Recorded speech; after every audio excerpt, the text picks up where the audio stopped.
팔복을 계속해서 묵상하고 있는데 예수님께서 팔복에 대해서 말씀하시던 시기는 로마 제국입니다. 로마가 전 세계를 다스리는 그런 시기였고, 그 당시 로마 사람들은 힘을 숭상했습니다. 무력, 용기를 존중했습니다. 긍휼과 자비는 경멸했습니다. 심지어 로마의 철학자들은 긍휼이나 자비는 영혼의 질병이다 라고까지 말을 했습니다. 더군다나 하나님을 믿는다는 유대인들조차도 자신들이 선민이라는 이 선민 의식 속에 살아갑니다. 다른 사람들을 불쌍히 여길 줄 모르고 사람보다도 율법을 더 중요하게 생각하는, 심지어는 사람이 죽어가는데도 안식일에 일하면 안 된다, 이런 율법을 들어서 외면했다는 기록들이 자주 나옵니다. 근데 그런 배경 속에서 예수님께서는 긍휼히 여기는 자가 복이 있다라고 말씀하십니다. 팔복이 강조하고 복음이 강조하고 성경이 강조하고 있는 것은 내가 본질적으로 어떤 존재인가 하는 것입니다. 내가 어떤 존재인가, 존재. 비잉이 있고 두잉이 있습니다. 그리스도인이 되는 것이 있고 그리스도인다운 삶을 사는 것이 있습니다. 주님은 산상수훈에서 먼저 비잉에 대해서 이야기를 하고 있습니다. 물론 주님은 그 뒤에 행위에 대해서 말씀하십니다. 팔복 바로 뒤에 이제 13절부터는 너희는 세상의 빛이다, 너희는 세상의 소금이다, 그러므로 그 착한 행실을 해서 그 행위를 가지고 너희 하나님께 영광을 돌리라 라고 행위에 대해서 분명히 계속해서 훨씬 더 길게 이야기합니다. 또 17절에는 내가 율법을 폐하러 오지 않았다, 19절에는 이 계명 중에 지극히 작은 것 하나라도 행하고 가르쳐라. 행함에 대해서 계속 말씀하시는데 주님은 그 이전에, 행함 이전에 먼저 우리의 성품, 우리의 존재, 우리의 상태, 이것에 관심을 갖습니다. 그리스도인은 행위보다도 존재가 더 중요한 사람입니다. 우리는 그리스도인으로서 그리스도인다운 행동을 하기 전에 먼저 그리스도인이 되어야 합니다. 그리스도인이 해야 될 행위로 도금되어져서 그리스도인인 것처럼 보여져서는 안 되는 것입니다. 금반지가 있고 금시계가 있습니다. 그리고 도금반지가 있고 도금시계가 있습니다. 금반지는 그냥 놔둬도 금반지인 것이 드러납니다. 그러나 도금반지는 금반지인 것처럼 보이기 위해서 금을 덧칠해야 되는 것이죠. 그러나 시간이 지나면 그 덧칠한 것들이 벗겨져서 그 속에 있는 것이 드러나게 되어집니다. 도금신앙도 마찬가지입니다. 그리스도인처럼 보이기 위해서 행위로 아무리 도금을 해도 그것이 언젠가는 드러나게 되어 있습니다.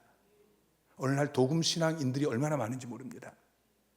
우리 하나교회 성도들은 도금신앙이 아니라 순금신앙이 되시기를 주님의 이름으로 축원합니다. 주님은 팔복에 대해서 이제 5번째로 긍휼히 여기는 자가 복이 있다라고 말씀을 하십니다. 긍휼이라는 단어를 국어사전에서 살펴봤더니 불쌍히 여겨서 돌보아줌, 이렇게 번역을 하고 있습니다. 불쌍히 여기고 돌보아주는 것을 긍휼이라고 세상은 정의하고 있습니다. 그런데 성경은 그보다 훨씬 더 심오한 내용을 내포하고 있습니다. 이 긍휼로 번역되어 있는 헬라어 단어가 엘레에몬이라는 단어인데, 이 엘레에몬이라는 단어가 성경에 보면은 그 성경의 내용에 따라서 인자로 번역되기도 하고 자비로 번역되기도 하고 또 사랑으로 번역되기도 하고 불쌍히 여김, 민망히 여김, 이렇게 다양하게 번역되는 것을 볼 수 있습니다. 그러니까 그 모든 것들이 포함되어 있는 것이 이 엘레에몬이라는 긍휼이라는 단어의 의미예요. 긍휼이 뭐냐면은 상대방이 자기의 실수, 자기의 잘못, 자기의 죄 때문에 비참한 상태에 있습니다. 그런데 오히려 그를 불쌍히 여기고 함께 괴로워하면서 그를 돕는 것, 이게 긍휼입니다. 은혜가 있고 긍휼이 있어요. 은혜와 긍휼은 비슷하게 보이죠? 근데 은혜와 긍휼을 비교해 보면은 은혜는 받을 자격이 없는 사람에게 호의를 베푸는 것입니다. 근데 긍휼은 반대예요. 은혜는 받을 자격이 없는데 주는 것이고 긍휼은 받아줘야 되는데 주지 않는 것입니다. 자, 예를 들어서 우리가 죄인입니다. 은혜는 하나님께서 우리에게 구원을 베푸시는 것입니다.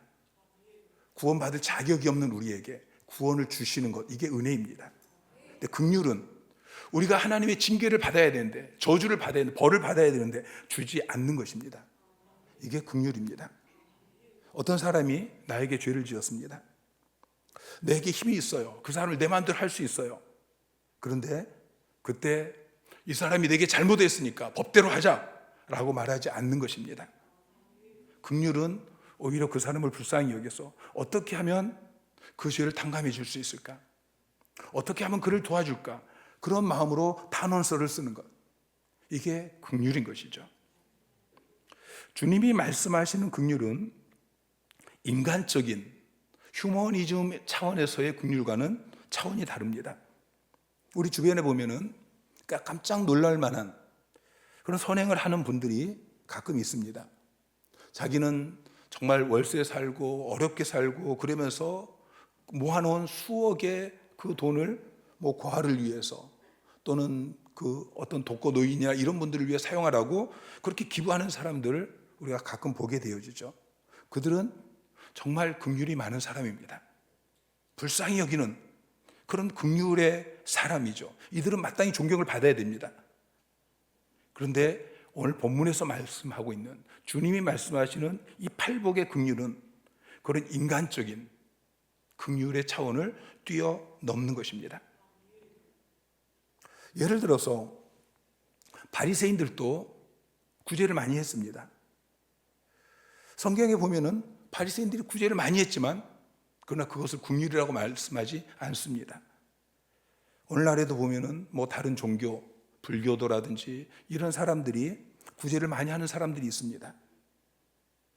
그럼 그들이 정말 오늘 성경에 말씀하고 있는 긍휼을 베푸는 사람, 주님께서 그들을 보면서 참으로 너희는 복이 있다라고 말씀하실까요? 그렇지 않다는 것이죠. 그건 단순히 인간적인 긍휼인 것입니다. 고린도전서 13장 3절에 보면은 내가 내게 있는 모든 것으로 구제하고 또 내 몸을 불사르게 내어줄지라도 사랑이 없으면 내가 아무것도 아무 유익이 없느니라라고 말씀하고 있습니다. 모든 것으로 구제했습니다. 내게 있는 모든 것으로 구제했습니다. 그런데도 그 안에 사랑이 없으면, 여기서 사랑으로 번역되어진 헬라어 단어는 아가페입니다. 사랑이 여러 단계가 있는데 주님의 사랑이죠. 하나님의 사랑, 우리 주님의 사랑, 십자가에서 나온 사랑, 그 사랑이 아니면 우리가 모든 것으로 구제할지라도 우리에게 아무 유익이 없다고 말씀하고 있습니다. 주님이 말씀하시는 이 긍휼은 인간적인 차원의 휴머니즘의 이 긍휼도 물론 포함되어지지만 그것을 초월하는, 그걸 훨씬 뛰어넘는 하나님의 사랑, 하나님이 우리를 불쌍히 여기시는 그런 긍휼을 의미하는 것입니다. 성경적인 의미의 이 긍휼, 하나님의 긍휼을 우리가 이해하기 위해서는 특별히 구약의 호세아서를 연구해야 됩니다. 왜냐하면 호세아서에 이 긍휼이라는 단어가 가장 많이 나오기 때문인 것입니다. 호세아서에서 말씀하고 있는 긍휼은 음란한 여인, 고멜이라는 이 음란한 여인이 나오지 않습니까? 근데 그를 품어주는, 그를 불쌍히 여기는, 그를 또다시 찾아가는 그러한 긍휼을 이야기합니다. 호세아서는 선지자 호세아와 그리고 음란한 여인 고멜의 이야기입니다. 호세아는 지금 하나님의 역할을 맡았습니다. 그리고 고멜은 이스라엘 백성들의 역할을 지금 맡은 것이죠. 호세아의 헬라식 이름은 예수입니다. 그러니까 구원자라는 이야기예요. 그러니까 호세아서는 예수님의 구원 사역을 예표하고 있습니다. 하나님께서 호세아에게 음란한 여인 고멜을 찾아가라고 말씀하십니다. 음란한 그런 여인을 찾아가서 결혼하고 음란한 자식들을 낳아라, 그렇게 말씀하셔요.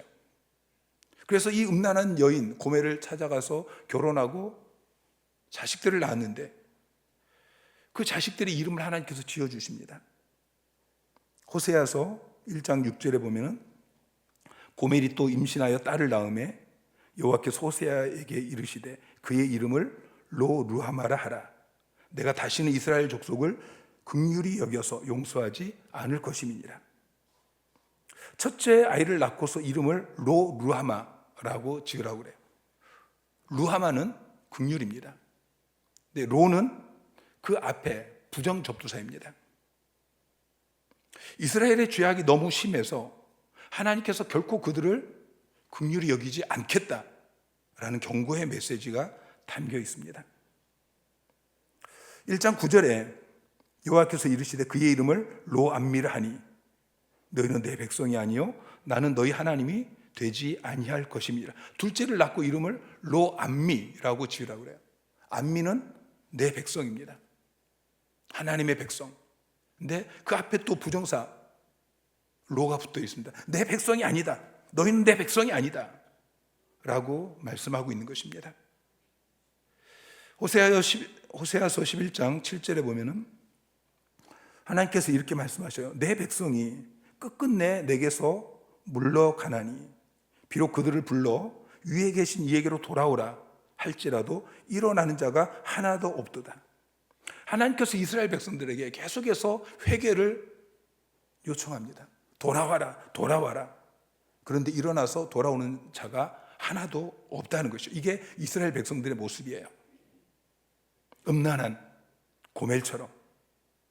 호세아가 그 음란한 여인을 찾아가서 건져주고 결혼해주고 그래도 또다시 옛삶으로 또다시 남자를 찾아서 그렇게 음란한 삶으로 돌아가는, 그게 이스라엘 백성들의 모습이에요. 그래서 마땅히 로루하마, 로암미 그렇게 해야 되는데 하나님께서 자식을 낳게 하시고 이름을 그렇게 짓게 하셨는데 그런데 실은 그렇게 하지 않으셔요.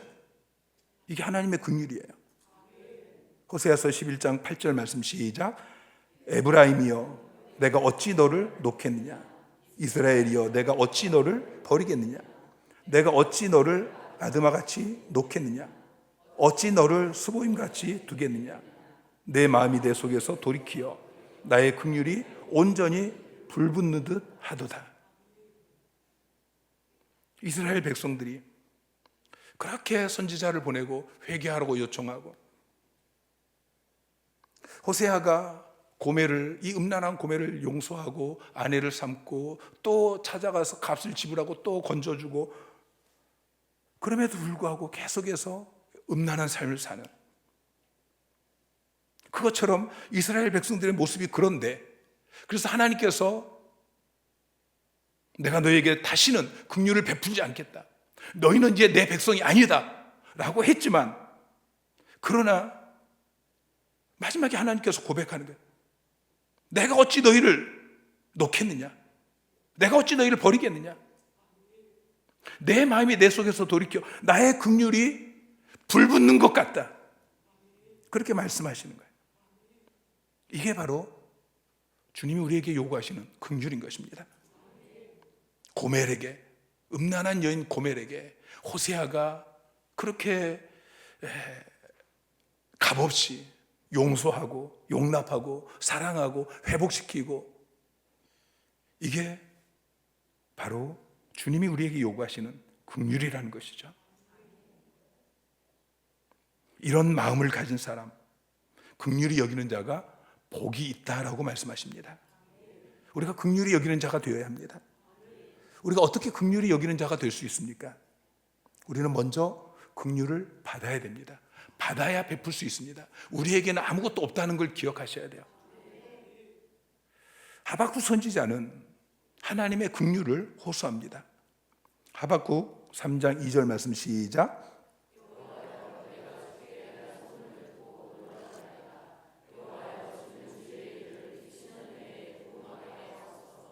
이 수년 내에 나타내시옵소서.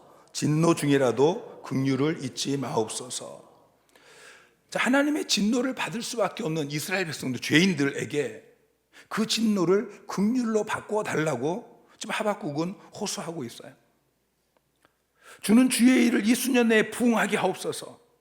부응이라는 단어는 살려내는 거예요.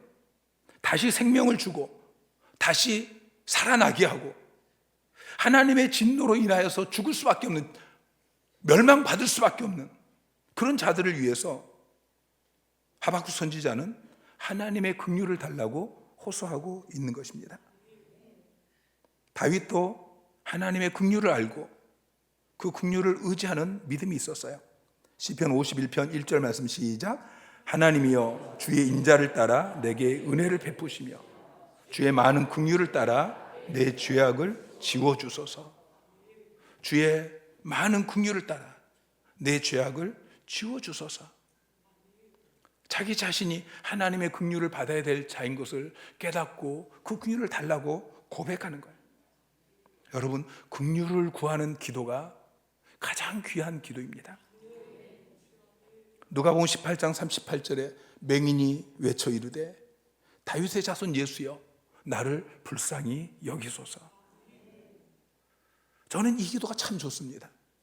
이 기도는 기독교 역사를 통해서 수많은 사람들이 이 단순한 기도를 통해서 주님의 은혜와 긍휼을 받았습니다. 주여 나를 불쌍히 여기소서. 다윗의 자손 예수여 나를 불쌍히 여기소서. 정말 하나님의 긍휼하심이 필요할 때에 하나님 앞에서 단순하게 기도하세요. 주여 나를 불쌍히 여겨 주십시오. 10번, 20번, 50번, 100번 그렇게 고백하다 보면 주님이 우리에게 긍휼을 베풀어 주십니다. 긍휼을 받으시기 바랍니다. 그리고 긍휼히 여기는 자가 되셔야 됩니다. 팔복의 순서를 보면은 첫 번째가 심령이 가난한 자예요. 심령이 가난한 자가 복이 있다. 죄에 대해서 애통하는 자가 복이 있다.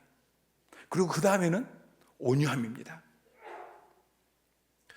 내 모습을 깨닫고 내 죄에 대해서 애통하는 사람은 자기 자신에 대해서 온유할 수밖에 없습니다. 그리고 이제는 의에 줄이고 목마른 마음을 갖게 되어지고요. 그 다음이 이제 다른 사람에 대한 태도입니다. 그게 긍휼입니다.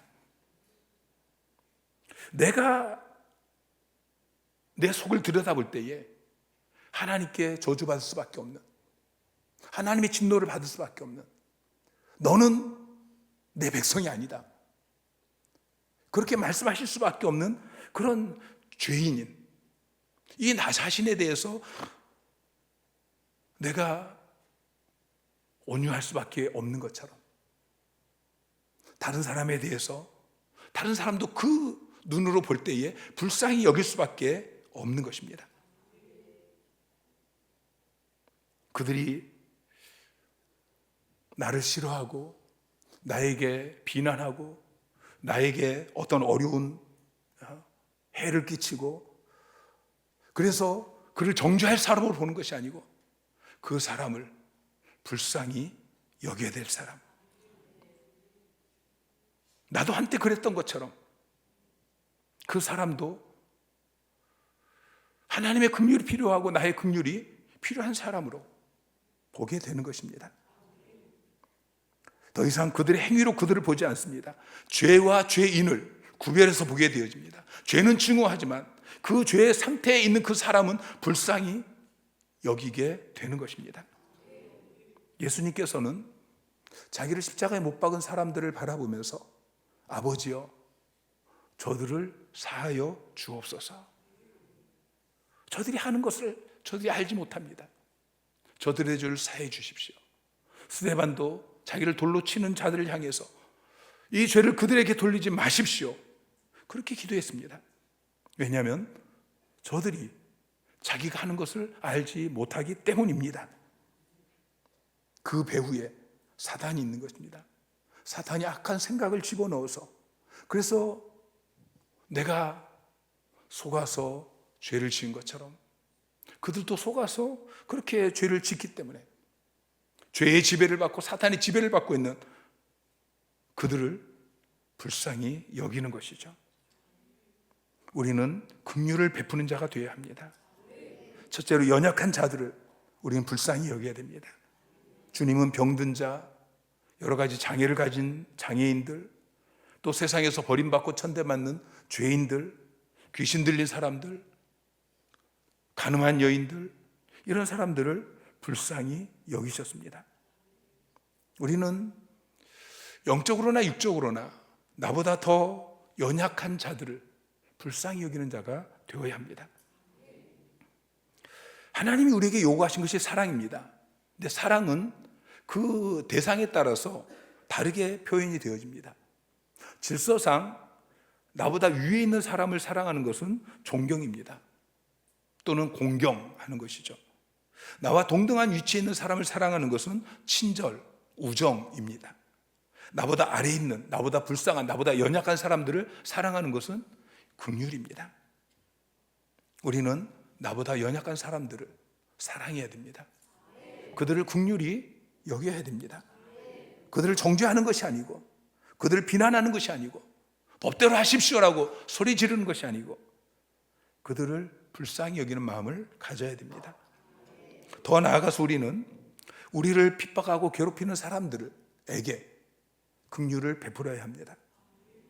여러분, 원수가 누구입니까? 원수는 우리가 미워하고 증오할 대상이 아닙니다. 원수는 우리가 사랑해야 될 대상입니다. 주님은 원수를 사랑하라고 말씀하셨습니다. 그 사랑이 긍휼로 표현이 되어지는 것이죠. 내 원수, 나를 힘들게 하고 나에게 손해를 주고 그런 사람들에게 똑같이 대하는 것이 아니고 그들을 불쌍히 여기는, 이게 원수를 사랑하는 것입니다. 주님께서 먼저 우리에게 긍휼을 베푸셨습니다. 주님이 우리를 사랑하신 것이 그게 긍휼입니다. 우리는 우리의 죄로 말미암아 우리가 하나님을 거역하고 하나님을 떠나고 하나님의 말씀에 불순종하고, 그래서 하나님으로부터 우리는 징계를 받아 마땅한, 우리는 영원히 죽어 지옥에 갈 수밖에 없고 이 땅에서도 저주의 삶을 살 수밖에 없는 그런 우리에게 주님이 우리를 사랑하셨습니다. 그게 은혜이고 긍휼인 것이죠. 우리가 받아야 될 그 죄값을 우리에게 돌리지 않으셨습니다. 그 긍휼로 말미암아 우리가 저주에서, 사망에서 자유케 되어진 것이죠. 우리도 다른 사람들에게 긍휼을 베풀어야 되는 것입니다. 주님께서는 일반 달란트 비유를 통해서 우리에게 말씀하십니다. 우리가 1만 달란트를 탕감받은 사람입니다. 우리가 감당할 수 없는, 우리가 갚을 수 없는 1만 달란트를 탕감받은 종이 자기에게 빚진 100데나리온이라는 아주 작은 이것을 갚지 않았다고 그를 옥에 가둡니다. 긍휼을 베풀지 않았습니다. 자기 주인에게 자기는 1만 달란트라는 그 긍휼을 받았음에도 불구하고 100데나리온, 이 긍휼을 베풀지 않은 그 종에게 그 주인은 긍휼을 취소합니다.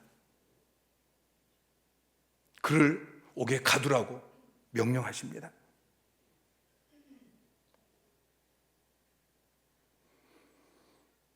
우리는 날마다 주기도문으로 기도를 합니다. 주님이 우리에게 가르쳐 주신 가장 중요한 기도, 그 기도에 우리가 이렇게 기도하죠. 오늘 우리가 우리에게 죄 지은 자를 사하여 준 것 같이 우리 죄를 사하여 주시옵소서. 우리가 우리에게 죄 지은 자를 사해 줘야 됩니다. 그게 긍휼입니다. 나에게 죄를 지은 자에게 그 죄값을 법대로 하세요라고 하는 것이 아니고 사해 주고, 그럴 때에 주님도 우리의 죄를 사해 주시는 것이죠. 우리가 긍휼히 여길 때에 주님도 우리를 긍휼히 여겨 주시는 것입니다. 최영독 씨가 작사 작곡한 내가 먼저 손 내밀지 못하고 라는 찬양이 있습니다. 그 찬양을 작사 작곡하게 되어진 동기가 있습니다. 어느 날 별것도 아닌데 다른 형제와 언쟁을 벌였습니다. 그 일로 인해서 마음이 상하고 며칠을 지냈는데 눈만 감으면 그 형제에게 먼저 찾아가라, 주님께서 그렇게 말씀하십니다. 그런데 자존심 때문에 찾아가지 못합니다. 그런데 어느 날 밤에 그 형제가 먼저 찾아왔습니다. 자기에게 손을 내밉니다. 그는 자기보다 더 나이도 어린 사람이었습니다. 그날 밤에 그는 너무 부끄럽고 수치스러워서 가슴을 치면서 새벽 4시까지 그 노래를 짓게 되어집니다. 내가 먼저 손 내밀지 못하고, 내가 먼저 용서하지 못하고, 내가 먼저 웃음 주지 못하고 이렇게 머뭇거리고 있네. 여러분, 머뭇거리지 마시기 바랍니다. 찾아가시기 바랍니다. 여러분이 먼저 찾아가셔서 용서하고 용납하고 긍휼을 베푸시기 바랍니다. 어떤 부인이 상담자를 찾아와서 고민을 이야기합니다. 선생님, 저에게는 사사건건 저를 간섭하고 괴롭히는 시누이가 있는데 어떻게 해야 될까요? 상담자가 그에게 조언을 합니다. 시누이를 위해서 기도해 주세요. 일주일 뒤에 그 부인 상담자를 다시 찾아와서 기도하면 기도할수록 관계가 더 악화된다고 이야기했습니다. 그래서 물었어요. 어떻게 기도하고 계십니까? 하나님께 시누이의 못된 마음을 고쳐달라고 기도하고 있습니다. 상담자가 그렇게 기도하면 하나님의 은혜가 임할 수 없습니다. 그렇게 기도하지 마시고 시누이를 축복하는 기도를 해주세요. 그 말을 듣고 이 여인이 힘들었지만 그때부터 시누이를 축복하는 기도를 하기 시작합니다. 하나님, 저를 괴롭히는 이 시누이를 축복해 주세요. 처음에는 마음에 없는 기도였습니다. 그런데 기도하면서 점점 시누이를 사랑하는 마음이 생기게 되어집니다. 그러면서 진정으로 시누이를 축복하게 되어지고, 그 뒤에 이 둘의 관계는 정말 깊은 사랑의 관계가 되어졌습니다. 여러분을 힘들게 하는 원수 같은 사람에게 긍휼을 베푸시기 바랍니다. 세 번째로, 우리는 구원받지 못한 불신자들을 불쌍히 여겨야 됩니다. 주님은 구원받지 못한 사람들을 자주 불쌍히 여기셨습니다. 마태복음 9장 36절 말씀 시작.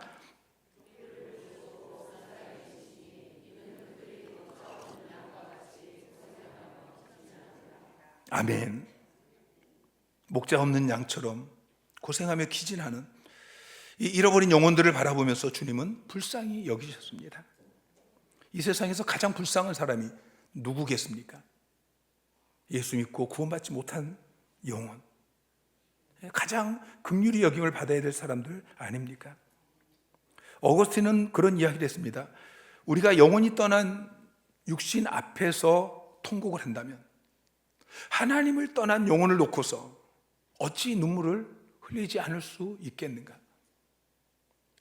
여러분, 육신이 죽은 사람 앞에서 우리가 통곡한다면 영혼이 죽은 사람, 영혼이 하나님을 떠난 사람, 그 사람 앞에서 우리는 울어야 되는 것이죠. 여러분, 사람을 어떻게 평가하십니까? 어떤 기준으로 평가하십니까? 돈이 많은 것으로 평가하십니까? 지식이 많은 것으로 평가하십니까? 아니면 어떤 외모로 평가하십니까? 그리스도인은 사람을 바라볼 때에 그 안에 그리스도가 계시느냐, 계시지 않느냐, 이것으로 평가해야 됩니다. 여러분 주위에 아직 구원받지 못한 사람이 있다면 불쌍히 여기시기 바랍니다. 긍휼을 베푸시기 바랍니다. 그냥 내버려 두면 이 땅에서 저주의 삶을 살 수밖에 없는, 죽어 지옥 갈 수밖에 없는 그들을 불쌍히 여기시기 바랍니다. 찾아가십시오. 그들이 여러분을 어떻게 대하든지 찾아가십시오. 복음을 들고 찾아가십시오. 전도소그룹으로 초청하십시오. 교회로 초청하시기를 주님의 이름으로 축원합니다. 긍휼을 베풀어야 됩니다. 긍휼히 여기는 자가 복이 있나니 저희가 긍휼히 여김을 받으리라. 하나님은 공평하십니다. 심는 대로 거둡니다. 우리가 긍휼을 심으면 긍휼을 거두게 되어집니다. 우리가 다른 사람에게 긍휼을 베풀면 하나님으로부터 긍휼을 받게 되어집니다. 마태복음 6장 14절 15절 말씀 시작. 너희가 사람의 잘못을 용서하며 너희 하늘 아버지께서도 너희 잘못을 용서하시리니 너희가 사람의 잘못을 용서하지 아니하면 너희 아버지께서도 너희 잘못을 용서하지 아니하시리라. 이미 하나님께서 저와 여러분에게 긍휼을 베푸셨습니다. 1만 달란트를 탕감해 주셨습니다. 100데나리온, 여러분에게 빚진 자를 정죄하지 마시고 옥에 가두지 마시고 긍휼을 베푸시기를 주님 이름으로 축원합니다. 그러면 계속해서 여러분에게 주님께서 긍휼을 베풀어 주실 것입니다. 긍휼히 여기는 자, 하나님께 긍휼히 여김을 받는 복된 자가 되시기를 주님의 이름으로 축원합니다.